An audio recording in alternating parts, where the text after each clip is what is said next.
ज़रा सोचिए, अगर नई कमर्शियल व्हीकल खरीदते समय आपको 10 साल तक मोटर व्हीकल टैक्स ही ना देना पड़े, रजिस्ट्रेशन फ़ी भी माफ़ हो जाए, व्हीकल लोन पर 5% तक ब्याज सब्सिडी मिल जाए और व्हीकल मैन्युफैक्चरर भी कम से कम 8% का डिस्काउंट दे दे, तो नई गाड़ी खरीदने का खर्च कितना कम हो सकता है ना।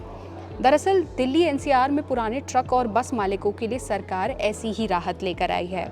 सरकार ने परिवर्तन स्कीम की गाइडलाइंस को मंजूरी दे दी है, लेकिन ये स्कीम किसके लिए है, इसका फ़ायदा कैसे मिलेगा और सरकार आखिर इतनी बड़ी मदद क्यों दे रही है, आज की इस वीडियो में हम इन्हीं सब पर चर्चा करेंगे।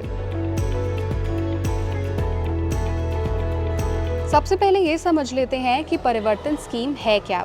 सरकार ने दिल्ली एनसीआर में पुराने और ज़्यादा प्रदूषण फैलाने वाले कमर्शियल व्हीकल को चरणबद्ध तरीके से हटाने के लिए इस स्कीम की गाइडलाइंस को मंजूरी दी है। इसका मकसद पुराने डीजल और सीएनजी ट्रक्स बसेस की जगह नए BS6 या इलेक्ट्रिक कमर्शियल व्हीकल्स को बढ़ावा देना है, ताकि व्हीकल पॉल्यूशन कम हो और दिल्ली एनसीआर के एयर क्वालिटी इंडेक्स में सुधार लाया जा सके। इस योजना की कुल लागत 9,585 करोड़ रुपीस है, जिसमें 5,041 करोड़ रुपीस केंद्र सरकार का योगदान होगा और गाइडलाइंस मंजूर होने के बाद अब इस स्कीम को लागू करने का रास्ता भी साफ हो गया है।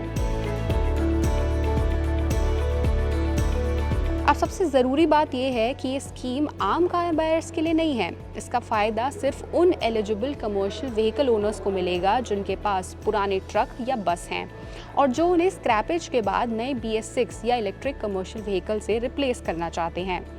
अब बात करते हैं उन फ़ायदों की जिनकी वजह से स्कीम की सबसे ज़्यादा चर्चा हो रही है। एलिजिबल व्हीकल ओनर्स को 10 साल तक मोटर व्हीकल टैक्स में छूट मिलेगी। नए व्हीकल की रजिस्ट्रेशन फ़ी पूरी तरह माफ़ होगी।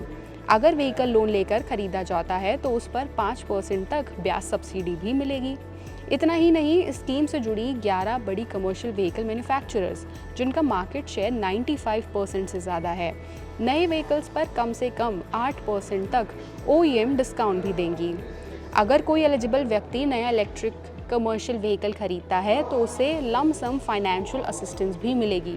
वहीं पुराने डीजल या सीएनजी कमर्शियल व्हीकल को रिप्लेस करने वाले पात्र लाभार्थियों के लिए मासिक फ्यूल वाउचर का भी प्रावधान किया गया है।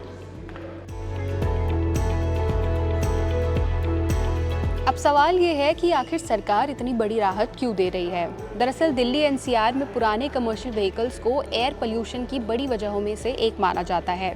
सरकार चाहती है कि ज़्यादा से ज़्यादा पुराने कमर्शियल व्हीकल की जगह नए इलेक्ट्रिक वाहन सड़कों पर आएँ, जिससे व्हीकल एमिशन कम हो और एयर क्वालिटी बेहतर हो सके। यानी स्कीम का मकसद सिर्फ नई गाड़ियाँ बिकवाना नहीं, बल्कि दिल्ली एनसीआर में पोल्यूशन कम करना भी है।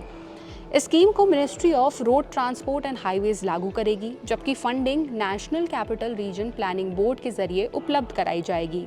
इस पूरी प्रक्रिया को वाहन, V-स्क्रैप, DGELV और PFMS जैसे डिजिटल प्लेटफॉर्म से जोड़ा जाएगा, ताकि व्हीकल स्क्रैपिंग से लेकर इंसेंटिव्स और बाकी बेनिफिट्स सीधे और पारदर्शी तरीके से पात्र लाभार्थियों तक पहुंच सके। दिल्ली, हरियाणा, उत्तर प्रदेश और राजस्थान भी इस स्कीम के तहत 10 साल की मोटर व्हीकल टैक्स छूट और रजिस्ट्रेशन फ़ी माफ़ी से जुड़ी अधिसूचनाएं जारी कर चुके हैं। तो कुल मिलाकर अगर आपके पास दिल्ली एनसीआर में पुराना ट्रक या बस है और आप उसे बदलने की योजना बना रहे हैं, तो परिवर्तन स्कीम आपकी नई कमर्शियल व्हीकल की लागत को काफ़ी कम कर सकती है। वहीं सरकार को उम्मीद है कि इससे पुराने प्रदूषण फैलाने वाले कमर्शियल व्हीकल्स धीरे धीरे सड़कों से हट जाएंगे और दिल्ली एनसीआर की हवा को बेहतर बनाने में मदद मिलेगी। सरकार की इस नई स्कीम पर आपकी क्या राय है, आप क्या विचार रखते हैं, हमें कमेंट करके ज़रूर बताएं और ऐसे ही और खबरों और अपडेट्स के लिए देखते रहिए जी बिजनेस।